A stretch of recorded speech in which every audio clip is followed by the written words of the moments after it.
Welcome to another coding tutorial, and in today's video, I'm going to show you how to make John Conway's Game of Life.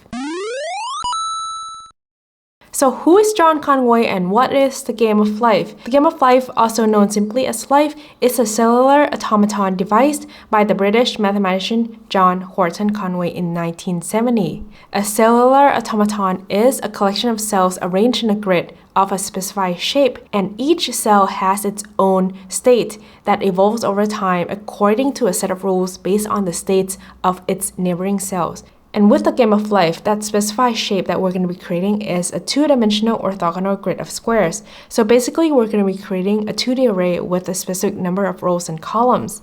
And we're going to be storing its state inside there, which has one of two possible states, life or dead. Every cell interacts with its 8 neighbors, which are the cells that are horizontally, vertically, or diagonally adjacent. So basically, we'll have one cell in the middle, and then we're going to look at the states of the neighbor cells that are surrounding the middle cell. And once we look at its states, then we follow the rules to determine the state of the middle cell. Let's start by creating a grid. I'm going to declare a few variables: columns, rows, and size. How about we set size to 10? And then we also want to declare an array called grid. Inside the setup function, let's start by calculating what columns and rows are. So it's going to be width divided by size, and then height divided by size. And then to create a 2D array, I'm going to use a nested for loop that goes from I equals 0 to I less than columns. And then for j equals to 0 and j less than rows, j plus plus. And then inside the outer loop here, let's start by populating the grid array with empty 1D arrays. And then inside the 2D array grid here, we want to be storing the state of the cell that is going to either be dead or alive or 0 or 1. So with the initialized states here, I want to randomize it, and I can do it using a random function. So I'm going to set it equal to 0 for now, just to show you how to create a random value between 0 and 1. So we can use a random function. And the random function can take in arguments in multiple ways, and one of the ways is by providing one argument. So for example, I provide a value of 10, and then let's try to print it. Then you see these numbers here, 2.65, 2.42, 9.8. So by giving one argument, it returns a value, a decimal value between 0 and 10, but not including 10. So it's from 0 to 9.99999. And we actually want a value that is an integer, so not a decimal value like this. We can do that easily by using a function called floor. And floor basically turns the value that is decimal here to an integer closest to this value here, rounded down. So for example, with a random value of 10 here, if we use floor, we get a value between 0 and 9. All right, but the value that we want is between 0 and 1. So actually, the argument inside the random function that we need to put is actually 2. So with this, we get a value between 1 and 0. Perfect. So that's exactly what we're going to put inside here. So floor of random of 2. Let me delete this. And if we click run, we don't see anything because we haven't used the values inside this 2D array grid yet. And we can do that by first, how about we write another nested for loop that goes through the same range. And then we can draw a grid of square using a rect function that takes in a total of 4 arguments. The first 2 are the x and y coordinates of the top left corner of the rectangle, and then the third and the fourth are the width and the height. So we're going to put in I times size, j times size, and then because it's a square, we're going to provide size, comma, size here. If we click run, we get a grid of squares. Now we're going to use the values that we store inside the 2D array grid to fill in the colors. And so I'm going to write a conditional statement that says if grid of I and j is equals to 0. So if the value is 0, let's say that means it's dead. So we're going to color it white. Else, which means it's alive, so we're going to color it black. And I'm also going to put in no stroke. Ta-da! And now we have a QR code. Perfect. Now I'm going to actually put in this set of code inside a function. Let's call it, how about display grid? Then let's put this whole thing in here. Okay, and then now we just need to call this function display grid. All right, so now that we are able to display the states of each of the cells on the canvas, what we want to do next is that we want to be able to update the state. And we can do that by basically creating another 2D array. And this other 2D array is going to be storing the new states of the new generation. And the new states are going to be based on the states of the neighboring cells. First, how about we create another for loop, same range.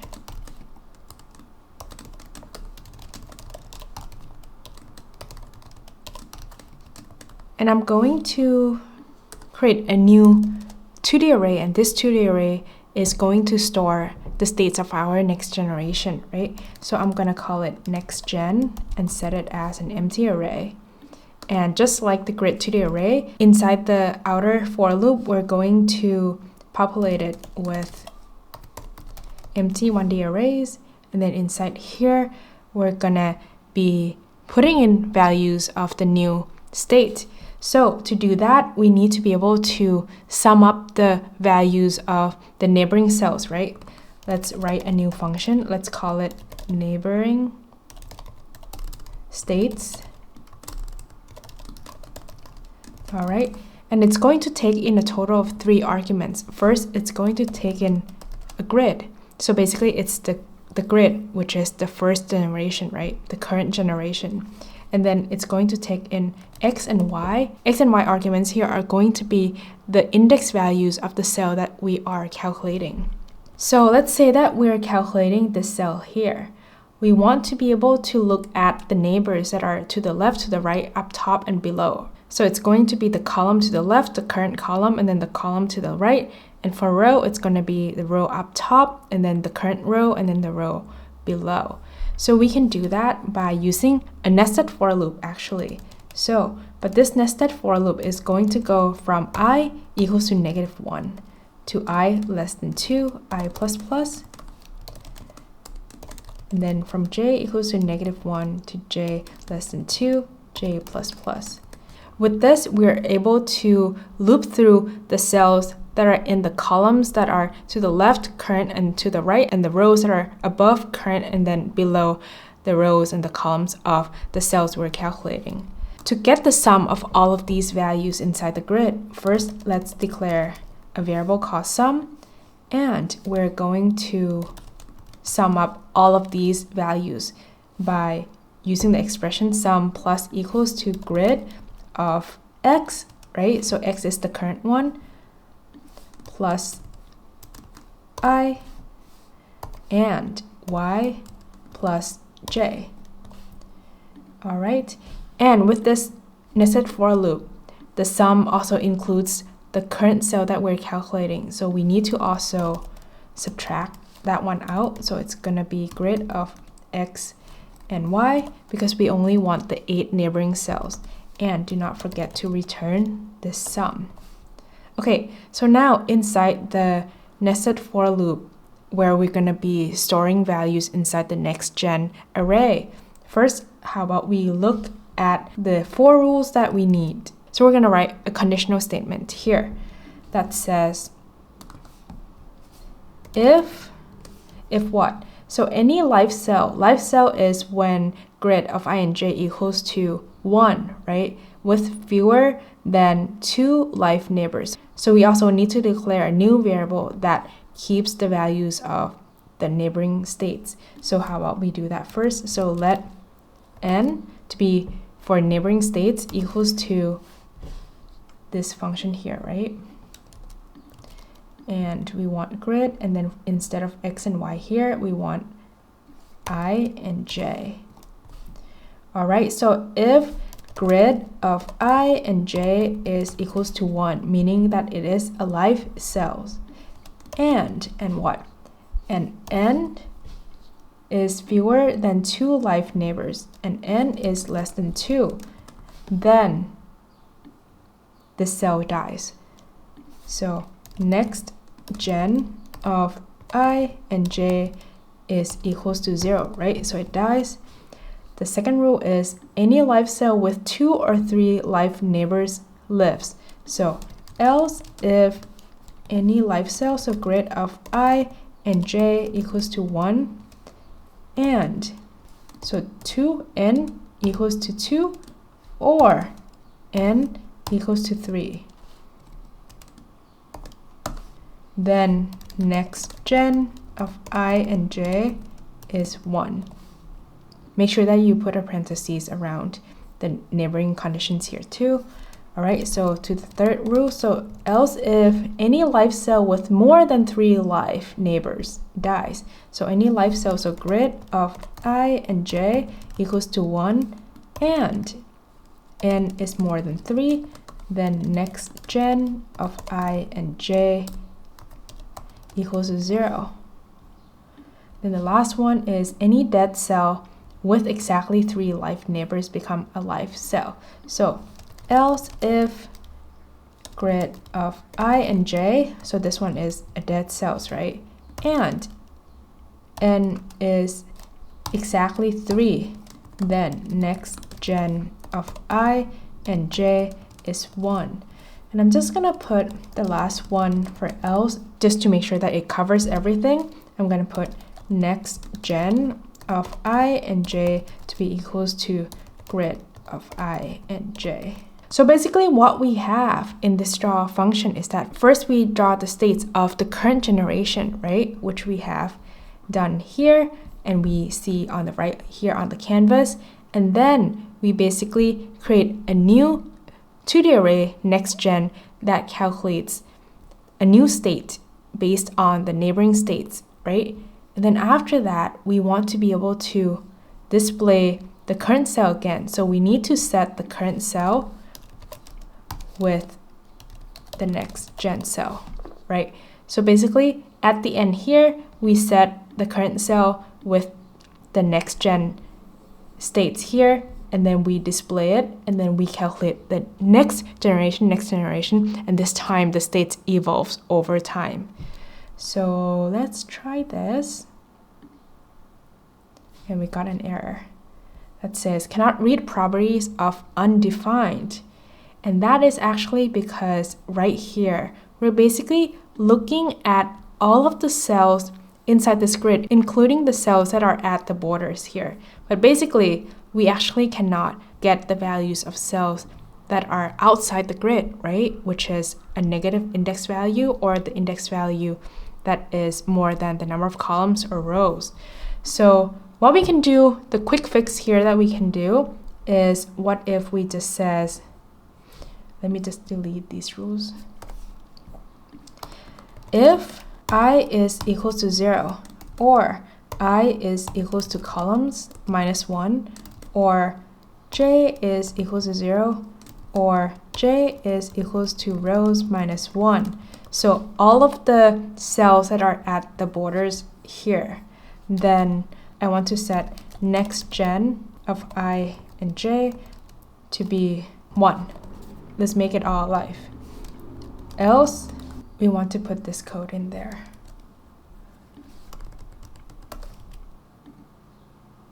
Ta-da! Or we can do another way is that instead of just setting it to 1, we can set it to the previous generation. So grid of I and j.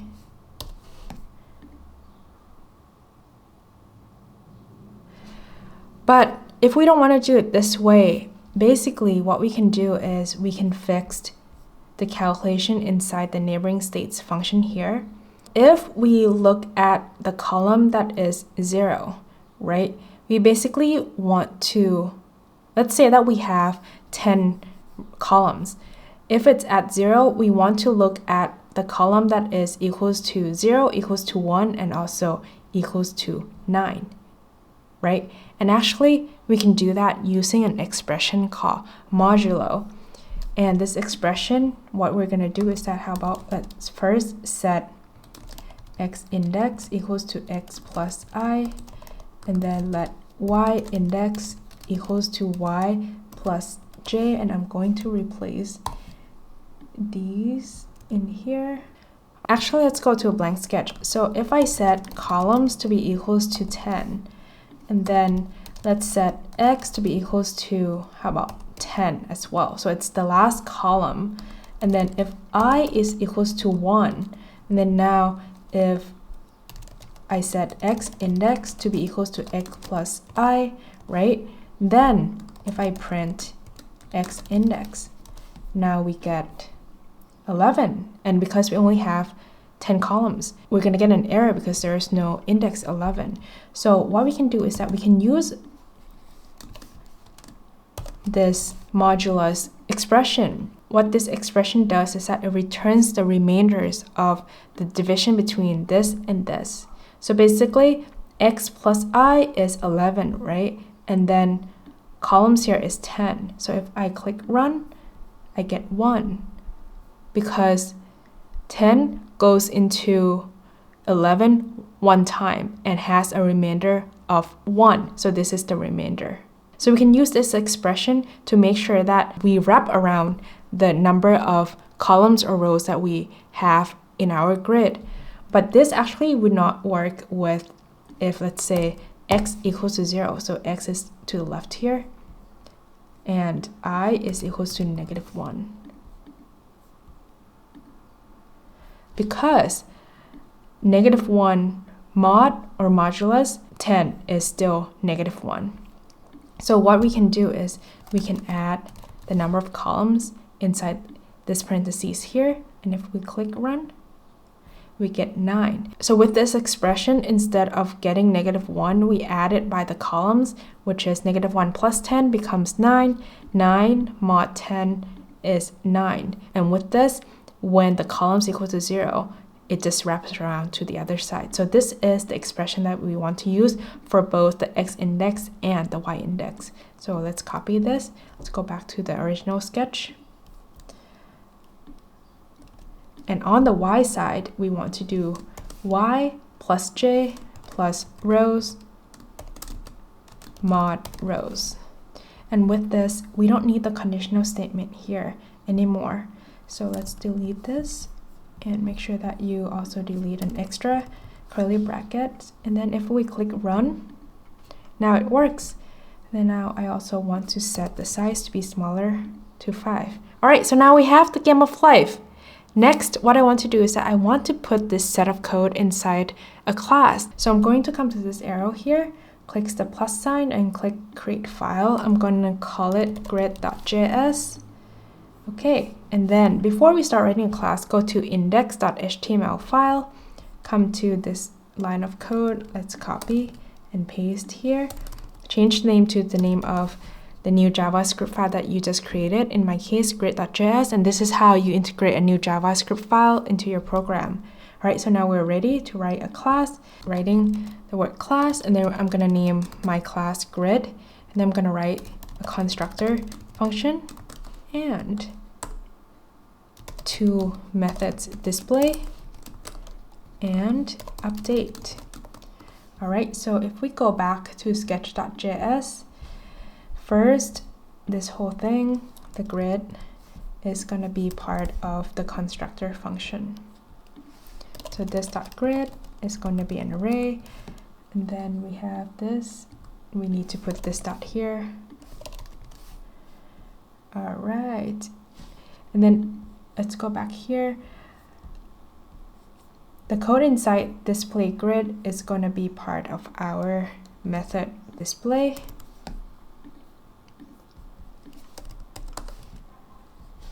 Okay, all right, and then we need to fix this dot grid here.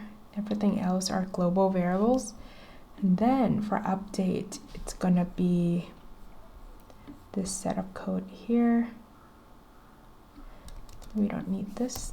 All right, let's go back. And then it's gonna be under update.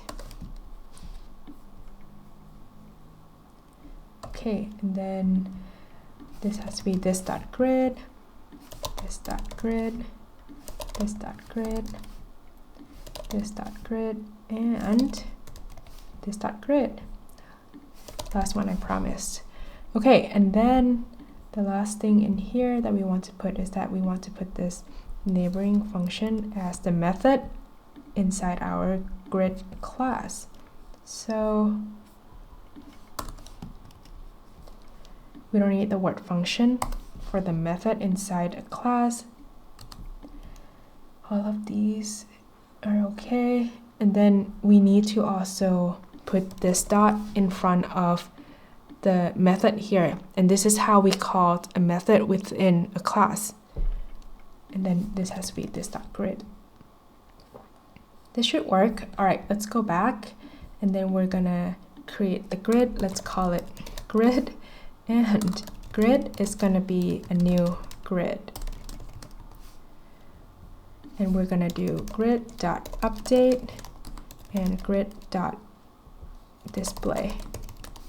You might be wondering, why am I doing this?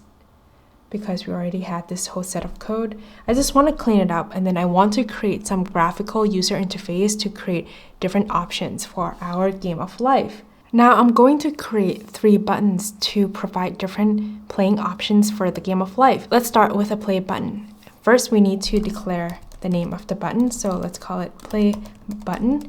Then we need to set it to a built-in function called create button. Inside here, the argument that we need to put in is a string that we want to have as a label for that button. So let's call it play. And then second, we need to set a position of this play button. So we can just do play button dot position and then provide the X and Y position. So I want it to be outside of my canvas. So I'm going to give the X coordinate to be 0, but for Y, I want to put height plus 20. So if I click run, all right, so it's down here.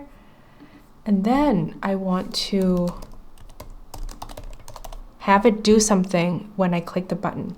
And I'm going to set play button dot mouse press. So when I press the button, I want it to call a function, which I'm about to write. So let's call it play grid function. All right, so what I'm going to do is I'm going to declare a variable called play, and play is going to be a Boolean variable, meaning that it has 2 values, true or false. So I'm going to start with true, and then the function called play grid basically is going to set the play variable here to whatever the value that is opposite to the current value of play. So if it's true, set it to false, and if it's false, set it to true. And we can do that by using this expression, exclamation point, and then the name of the variable. All right, so if I click run now and I click play, it doesn't do anything, but that is because we haven't set anything to the play variable here. So I want to basically set a conditional statement that says if play is true, then I want to update the grid.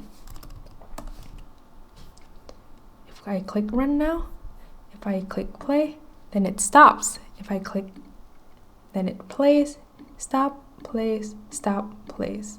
Perfect. The next one I want to do is I want to set the second button. Let's call it reset button. And basically this is going to clear our grid. So first let's click the button, call it reset, and how about we put it to the right of the first one. So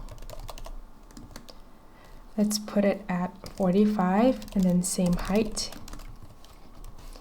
And reset button is going to call a function reset grid. So let's just click.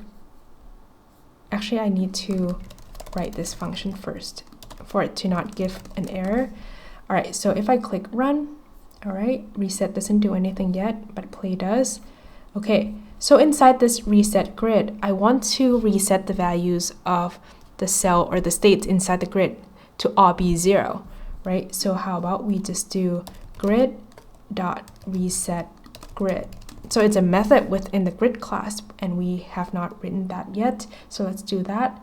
So we're gonna write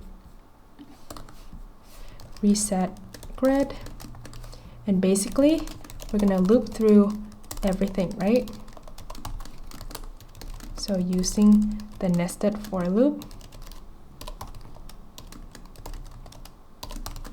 and we're gonna set this dot grid of I and j to be equal to 0. Okay, so let's go back here. Let's click run. If I reset, everything is to 0. Right? And then now it cannot go back.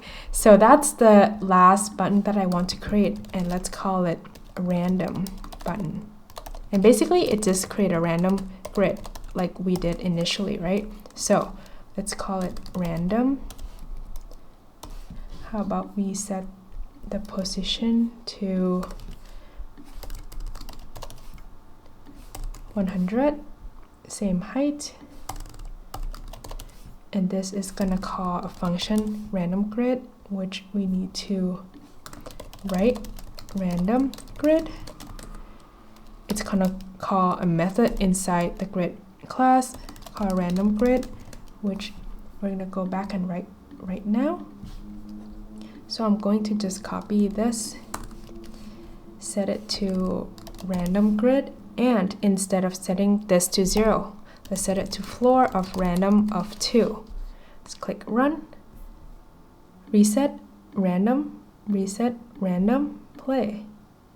Perfect. And the reason that I do all this is because I think one of the most interesting things about the game of life is its initial condition, which means right now what you see here is based on it having an initial condition of random values of 1 and 0s, right? So what if we go back to sketch.js and we write a function called mouseDragged? We're basically going to use our mouse location to make new alive cells. So first I'm going to set x to be equals to mouse x divided by size. Basically I want to create two variables x and y to be the index of the cells that my mouse is on top of. So we do mouse x divided by size, and this returns a decimal value. So we also need to put in floor function here, and we're going to do the same thing for y. So mouse y divided by size, and let me just show you how about we print x and y, and then how about I also set this to, let's do 40. Click run, and if I put my mouse here, right now I'm dragging my mouse actually, so 0, 1, 0, 3, 0, 4, 0. So basically now it's tracking where my mouse is dragging which cell, right? And then it returns the index value of that. Perfect. So let's set this back to 5. And then now what we can do is we can say grid, which is the name of our object, dot grid, which is the variables inside our class of x and y equals to 1. So don't be confused by this. So because I just name it the same, so grid here is the name of the object here, right? And then this second grid is basically the name of the array inside the grid class. So that's why we need to do grid.grid of these index. So let's click run. I'm going to stop it from playing. I'm going to click reset, and then I'm going to draw. Draw. And then let's click play.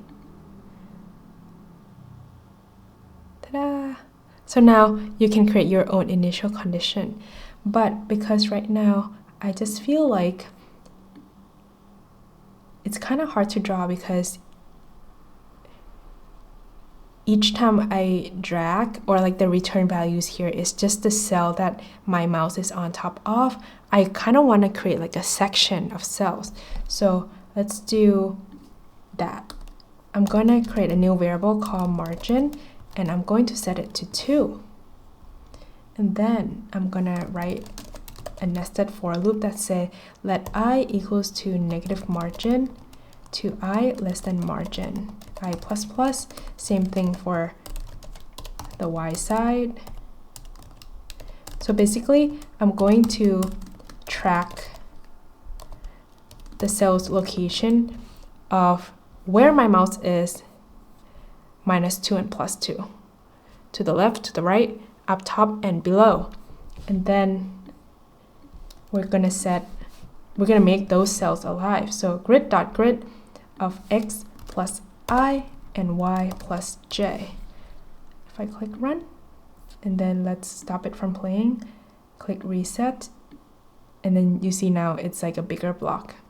So you can change the size of the margin, or if you like what it was initially, you can do that too. Click play. Whoa, is that cool?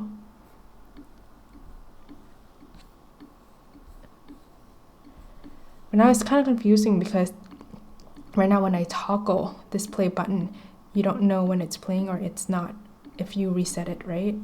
You kind of know, but I want to also, maybe we go back to grid.js and just says here that if play is equals to true, then we set fill to be, how about a darker color? Let's do 100. Else, then set fill to 255.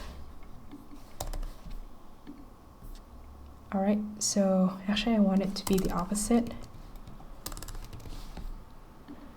So right now it's playing. When I pause, then it becomes gray. I play. So now you know the state at which either it's playing or it's pausing. Perfect. The last piece before I end this is that I want to change the colors of my cells, my alive cells. So I want to change it to a rainbow color. And I just learned this trick from Daniel Schiffman from the coding train. So I want to implement it. So let's go to sketch.js. So first, we're going to set the color mode to an HSB mode. So color mode. So the default mode is RGB, which has 3 arguments, red, green, and blue. So with HSB, it's for hue, saturation, and brightness. So with the color mode, first we're going to set it to HSB. And the second argument here is basically the range that we want to set it. So I'm going to set it to 255, meaning that the range of color will go from 0 to 255. All right. And then now, first I'm going to set my hue value to 0. Okay, and then what I want to do is every time I drag my mouse, I want to increment the hue value by 1. And I also need to reset it. So if the hue value is more than 255, then I want to set it back to 0. Okay, and then now we need to go back to grid.js, and instead of filling this with black, we need to give it the hue value for the first argument and then give 255 for the second and third. I think that is it. Let's try it. So it starts with red. Let's reset it. And then as I drag, ta-da!